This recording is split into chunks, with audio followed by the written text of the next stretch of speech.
Chapitre 3. La cité aux 1000 visages, abonnez-vous. Like et partagez. Citation. Plus la ville brille, plus ses ombres s'allongent. Kosuda n'avait jamais vu autant de toits, de lumières et de voix mêlées. La grande cité de Fukuoka, au pied des montagnes, grouillait comme une fourmilière. Les odeurs de nourriture, de sueur et de fer se mélangeaient dans l'air. Chaque visage semblait raconter une histoire, mais cachait un secret. Les marchés. En traversant le marché principal, Kosuda observait des étals débordant de fruits, de lames et d'étoffes. Pourtant, au détour d'une ruelle, il remarqua un enfant voler un morceau de pain et se faire frapper par un marchand. Sans hésiter, Kosuda s'interposa. Proverbe, on ne mesure pas la valeur d'un homme à ce qu'il possède, mais à ce qu'il protège. Il aida l'enfant à se relever et paya le pain de sa propre bourse.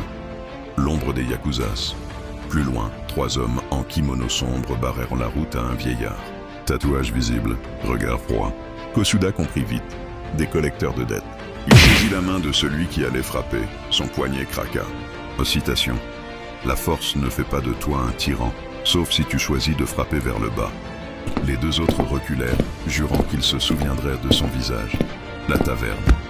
À la tombée de la nuit, Kosuda entra dans une taverne bruyante. Un vieil homme à la barbe blanche le fixa longuement avant de murmurer. Proverbe. Les yeux qui ont vu le sang ne se ferment jamais vraiment. L'homme se présenta comme Hiro Masamune, un ancien guerrier. Il invita Kosuda à sa table, intrigué par sa carrure et son aura. Le marché caché. Hiro guida Kosuda vers un quartier interdit aux étrangers, le marché des lames. Ici, tout se vendait. Armes, informations, et même des contrats pour ôter une vie. Kosuda sentit un frisson. Il comprenait que le monde en bas de la montagne était un champ de bataille silencieux. La prophétie. Au détour d'un étal, une voyante aveugle l'arrêta en posant ses doigts glacés sur son poignet.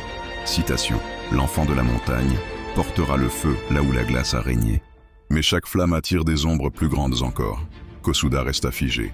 Elle ne pouvait pas connaître ce titre. Et pourtant. Citation de fin du chapitre 3. Assis sur un toit, observant la cité endormie, Kosuda murmura. Proverbe. Le sommet de la montagne t'offre la vue, mais c'est dans la vallée que l'on apprend à survivre. Il savait que ce séjour ne serait pas un simple voyage. C'était le début d'une guerre invisible. Si tu as aimé, abonne-toi, like et partagez. Maintenant, les choses commencent pour Kosuda Yamada. Inspiré par Khalid Thiam, 2025.